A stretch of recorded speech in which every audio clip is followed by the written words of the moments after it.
You may be seated. I'd like to invite those that are speaking this morning to come forward. You can have a seat up here. We're especially blessed this morning. We have several speakers, and we have those that are going to give us a report on the Honduras mission. So I will let each of them introduce themselves to you, and I will scoot out of their way.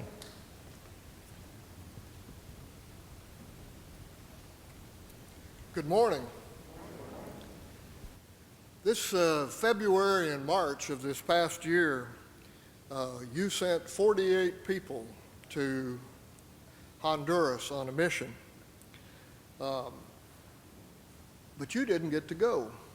What you did do, though, is you supported the programs here at St. Luke's by activity in the pumpkin patch, the craft fair, the progressive dinner. You also gave of your time and your talent through things like packing pills and helping us pack the supplies, and some of us even getting up at the middle of the night to see us off. But through all those things, we as a team would like to thank you. We would also like to invite you to come on the mission with us. So if you would, come join us. If you didn't get to pack pills, come join us as we go to Puerto Rios, Honduras. Puerto Rios is a small village, somewhere between 4,000 and 6,000 people, scattered around in the hills in the central part of Honduras. It's a very mountainous area. The town of Puerto Rios has more women and children and a few old men than it does actually have men, because a lot of them are off working, trying to earn somewhere between $5 and $20 a day. Most of that work does not come locally there. The housing in Puerto Rios is pretty basic. They usually have some electricity. Water, maybe they have it in the house. Maybe it's outside somewhere. Maybe it's just within walking distance. The one thing we found is most of the housing tends to be either up a hill or down in the valley. There's very little of it that is actually on level ground. You're very thankful if you have things such as a concrete floor or a tile floor, because a lot of the flooring is just simply dirt. The transportation there is pretty basic as well. You have some four-wheel drive vehicles. You have a lot of four-legged drive vehicles. You have some motor scooters, and most of the people just simply walk to wherever they're going. However, when we go there, we're quite fortunate in having some nice facilities. It's a house that has been built by the coffee co-op there, and they rent it to groups such as ourselves. It has floors, it has a shower, and it has good beds in it, so all the basics are covered. Our mission, and this is the picture you see there, are the 24 people that went the first 2 weeks, construction and dental. The construction mission mainly had to do with two areas. One is stoves and the other is playground. And this is how we got out to the job site most of the morning. Our work couldn't have been done if it hadn't been for the quality of the local guys. These were our construction facilitators, and the English is not their first language either. Tito is an unusual guy. He is a member of the church. He lives in Sogartepeque, 15 miles away. He does not have a car. He gets to the church by taxi, by friend, or walking. His wife is the lay leader. We built 28 stoves in a little over 3 days. That was the most that had ever been done. We had to learn how to build the stoves. The reason we build stoves is that there's two reasons. One, it gets the smoke out of the room, out of the house, because a lot of them cook over open fire. And the second thing is it's a lot more efficient. They can cook using a smaller amount of wood. And as you can see, a lot of the people we built the stoves were greatly appreciative of it. The other project that was new for this year was our playground. The church is a central location for the families there in Puerto Rios. And what we had when we first got there was just a basic field that sloped downhill, and a previous team had built a wall. Well, at the end of our week, we had filled in about 20 truckloads of dirt. We did a lot of physical work, as you'll see here in a minute. We had to level the field after we got the dirt in it.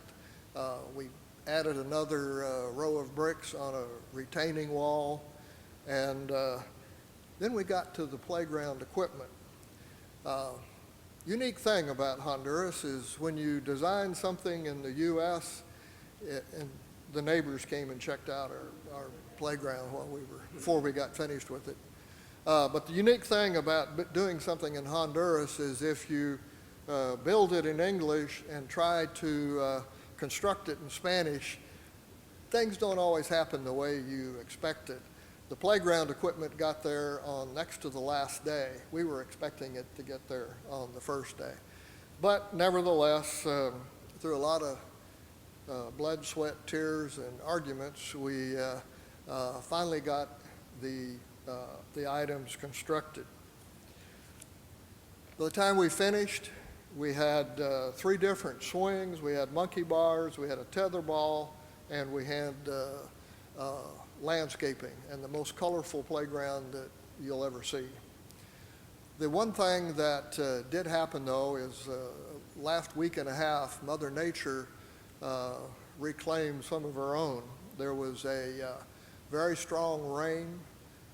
Some drainage pipes had not been installed, and the wall and the neighbor's house came down. And here you can see the local guys out assessing the damage and making their repairs. With their spirit, I have no worry about that being repaired very quickly. So from the construction part, I would like to thank you, and now Dr. Ken Parks will talk to you about the dental mission.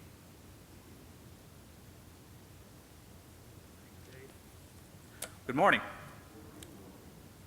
As part of the dental team, we went to Honduras with 8 members on our team. We had 2 translators. They were 2 Honduran translators through our mission, which helped us there in the clinic. The facilities were at the church. We set up in the church. Previous years, we've had a community clinic, which was unavailable this year. But we brought supplies. We had supplies donated from local dentists here in the Lake Charles area, and which were toothbrushes, toothpaste, and floss. We brought things over there to help the folks with. We brought our own instruments, or we borrowed those instruments. The facilities, as we said, we set up 4 chairs in the church, and we worked out of 4 chairs. We set up an infection control station. We also set up an area where we dispensed antibiotics and over-the-counter medication. And currently now we are leaving 3 chairs over in Honduras, in which 2 we purchased prior to going, which was nice. So now we actually have 2 of our own chairs. But the people were so very important and wonderful people there in Honduras. And as Dave mentioned, the community, they have more women and children than men, a lot of children, and their dental health is really poor. There's little education in general and just no dental education, period. We treated ages 4 and up. For example, I examined a 4-year-old that had no teeth. A 4-year-old should have all his teeth at that time, but the teeth were just rotted out or level to the gum line. We examined a lot of teens and young adults, and they would come in. They would want all their front teeth removed because they would have one decayed tooth and several good teeth, but in order for the government, in order to get a partial denture or a removable appliance from the government, they had to have all their front teeth removed. So we assisted them there in removing several good teeth in addition to the bad teeth.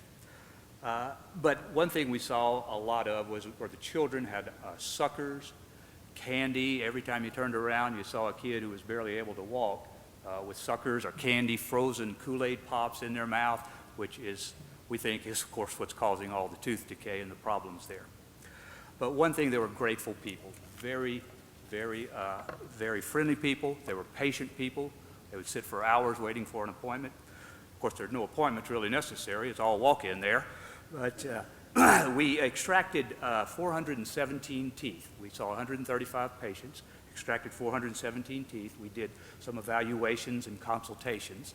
We provided a little dental education and gave out dental floss and toothbrushes and toothpaste.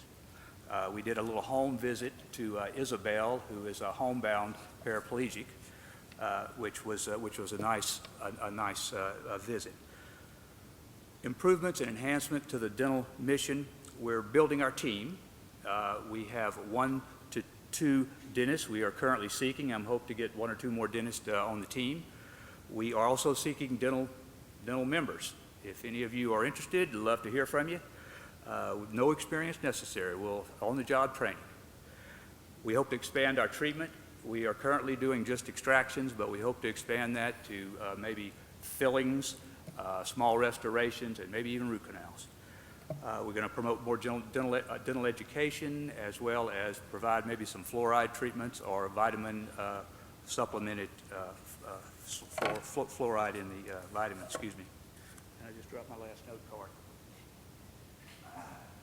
But the successes we celebrate are the fact that we are building relationships in the community. Dental treatment can be fearful, and when gringos come to town, dental gringos, it can be even a little more fearful and uncertain. But one thing that we found, this was not so. We have developed or establishing a trust and confidence with the folks in Honduras, and with a great rapport. But anyway, I welcome any input or suggestions, and I hope we can get a few new team members.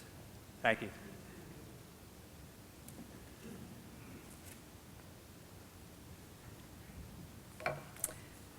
My name's Diana Shirley, and I'm a nurse here in the area, and I've been able to be involved with the Honduras mission trips for the last 4 years. And I agreed that I was going to give a little bit of oversight in the mission program in general, in that our travel, though we start on Saturday and involves most of the day getting there, puts us there on Sunday mornings.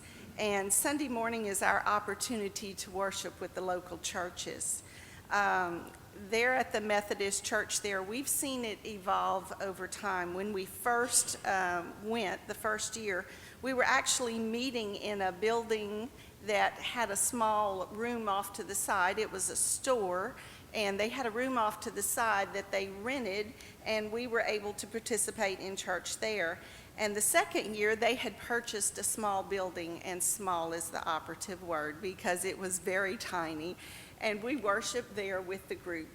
The third and the fourth years, we've seen the growth in the church because one of the churches from the Baton Rouge area has come in and attached to that small building a worship area, and we've been able to worship there and really enjoy worship. And I understand this year they're even going to have windows installed because right now it's an open building at the top.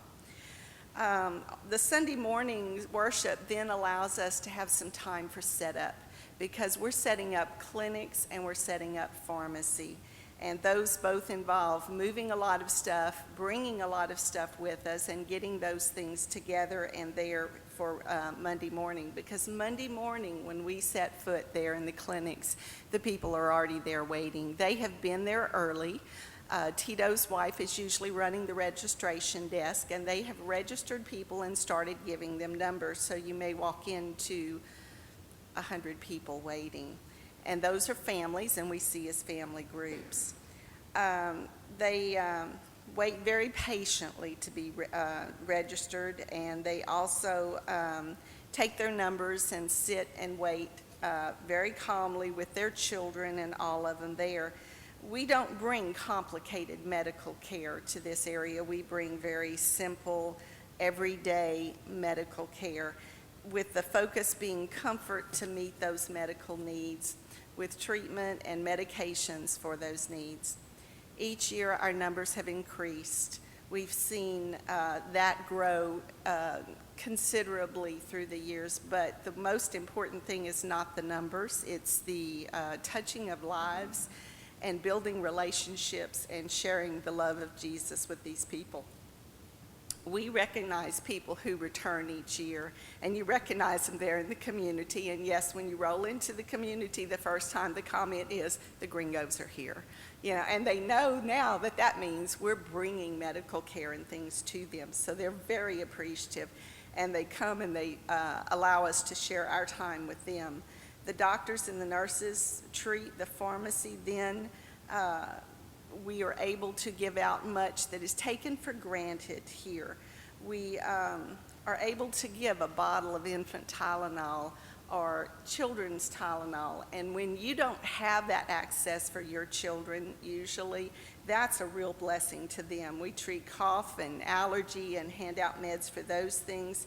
And yes, we treat lice and scabies and parasites as needed, and the people are very appreciative for everything that they're given. After the treatment's prescribed, the people again are waiting because they're waiting very patiently for a very busy pharmacy that is handing out medications to them. Many of these meds were purchased in Honduras in bulk, and so everyone on the team, including the first week this year, jumps in, packs pills, and pours liquid medicine, and you pour liquid medicine, and you pour liquid medicine, because it becomes an ongoing evening tradition to finish those things up. They also are able to hand out vitamins, toothbrushes, over-the-counter glasses as we have them available, and before we leave, all of us have taken our extra ones and handed them off to people. And we are able to spend some time with the kids and give them some treats. And this year we actually brought some little small toys and some things to hand out to them as well. We are listening to our dental team that, yes, you know, suckers are not the best thing to give them. The clinics here are not elegant. Sometimes you have to shoo a dog out of the clinic area to be able to continue to treat. But everyone works hard, and you see the people, and they are appreciative for your patience, and they are very patient and gentle people, and they're very resilient people, because they come to us sometimes with things we cannot fix, but they often continue to do all of the things that are needed to care for their loved ones. We strive to bring them comfort, and we know that we could send money there, but and it might get them medications, but it would not let them see God's love for them at the same time. Additionally, we've been able to make home visits to those who cannot come to the clinic. And the first year that I attended, I was able to visit with Isabel and Rosa in their home. And unless you've ever experienced Rosa hugging you and praying in Spanish and asking for blessings for the team and asking for blessings for everyone involved, you've missed something. And each year, with my last visit to Isabel, he's asked the same question: will I return again next year? My response is always the same: that's in God's hands. And his is always the same: that he will pray for that and for us. Thank you.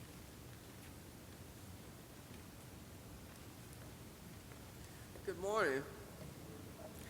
I want to thank you for the opportunity to go on the mission trip. This was my first, as old as I am, this was my first mission trip, and I really appreciate the opportunity to go on behalf of the church. You have an excellent mission team coordinations here. Dean and all the other people that work with him are excellent, and I want to take this little few seconds to give them a round of applause. Because they did such a wonderful job making me feel welcome, making me aware of what would happen to me. And I want to talk about 3 things this morning. And if you don't remember anything I say, I want you to remember 3 things.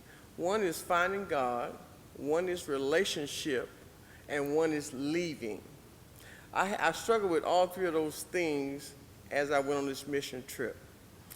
As you can see from the background, I had the most wonderful part of the whole job.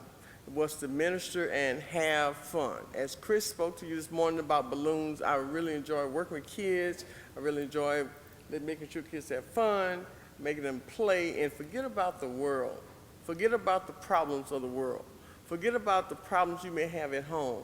I think that every smile we were able to put on a child's face, even the adults that were there smiling, it brings some kind of healing from God in their heart.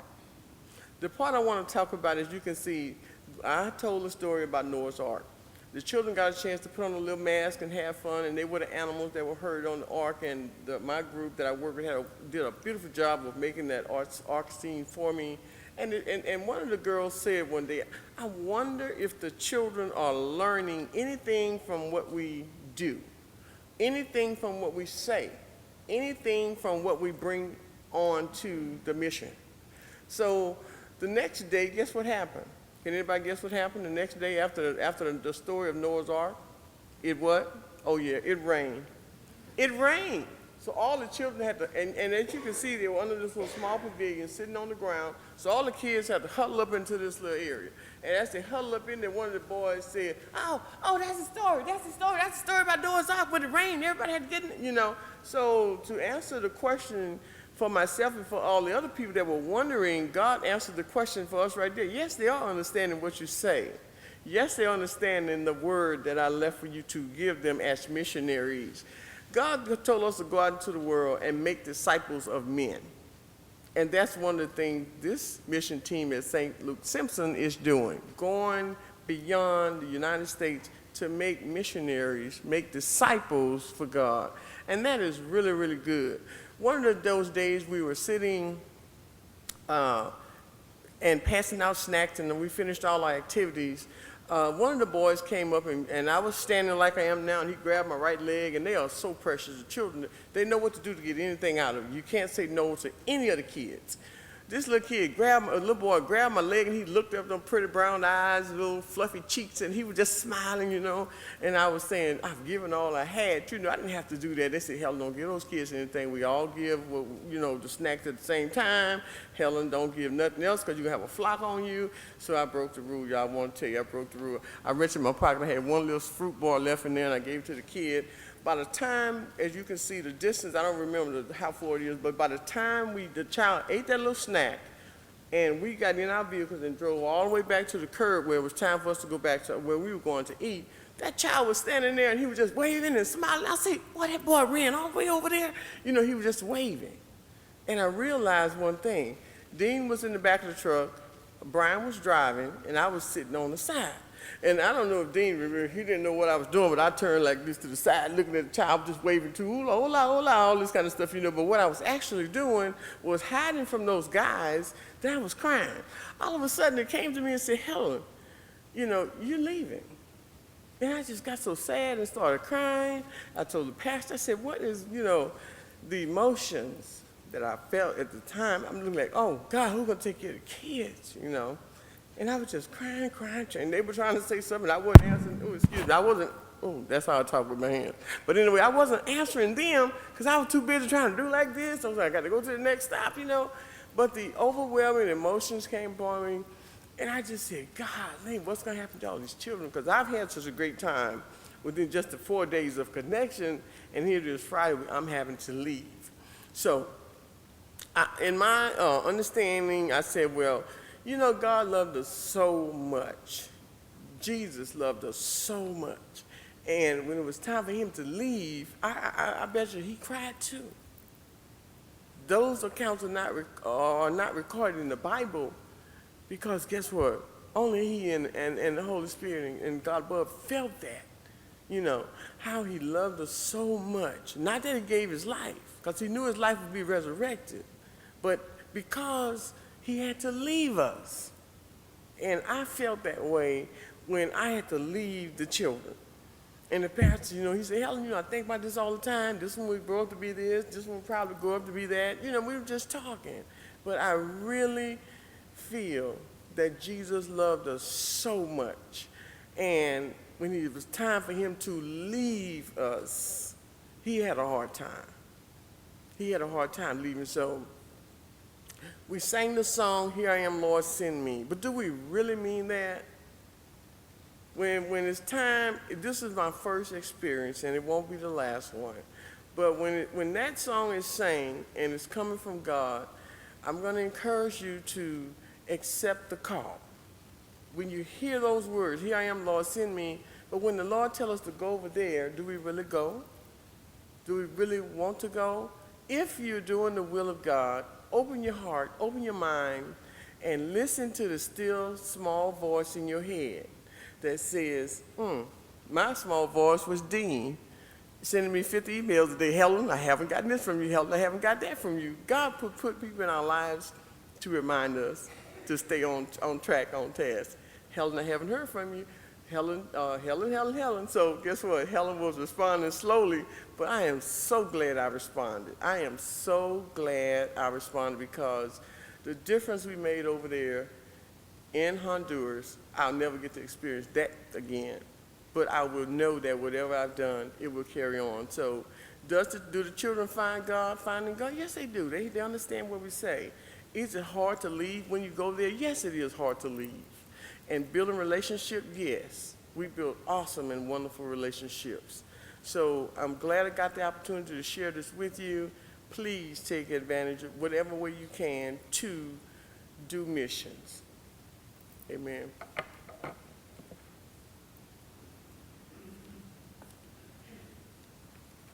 Good morning. I'm Mark Williams. For the past 4 years, St. Luke-Simpson has been expanding our mission in Honduras.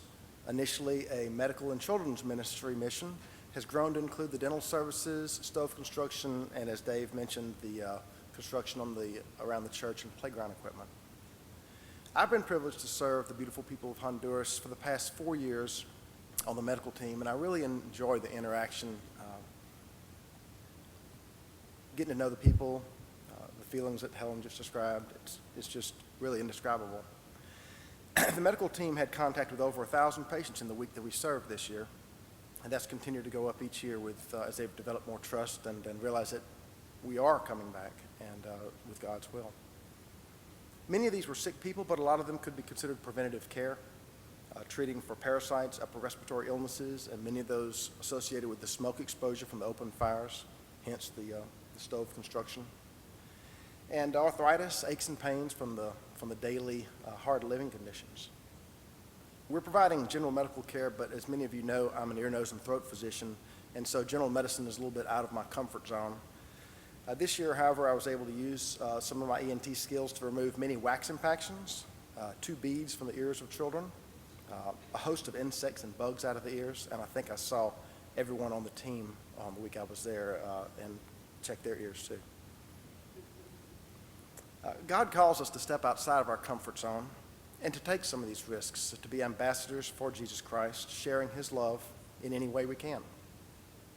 At Jack's behest, we met with the country director of the Honduras Methodist Church, Juan Guerrero Pulido. We wanted to be a little bit more intentional about learning the broader vision of Methodism in Honduras as it relates to what their plans are, their projects, their priorities. And as a result of this meeting, we're planning to send a small exploratory team to Honduras to see other projects and other things that are going on with the mission sites throughout different parts of the country. Over the past 3 years, we've been working with Sandy Rash. She's the Honduras United Methodist Volunteers in Mission Coordinator.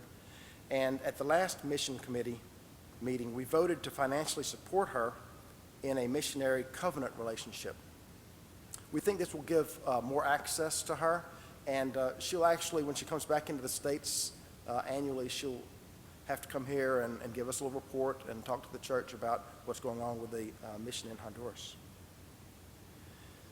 Our congregation here at St. Luke-Simpson United Methodist Church has been very supportive of all of our many mission opportunities, including the Honduras mission, both with volunteers and with the prayer partners and financially supporting the fundraisers. We're committed to our mission in Honduras. We hope to continue our outreach there, and our vision is to expand our presence in the community of Puerto Rios, explore other mission opportunities in the country. The slides didn't really come up that I was looking for, but some of you have sponsored children to go to school because the school is not actually free there. There have been individuals here in the church that have sponsored children, and this year through Vacation Bible School, there's going to be some fundraisers to try to help sponsor children to actually go to school. Talk to Lauren if you're interested in that, Lauren Badavian. She's kind of spearheading that. Currently, we plan the Honduras Medical and Children's Ministries to be February 21st through 28th in 2015. And the tentative dates for the dental team, I think, are October 3rd through the 10th.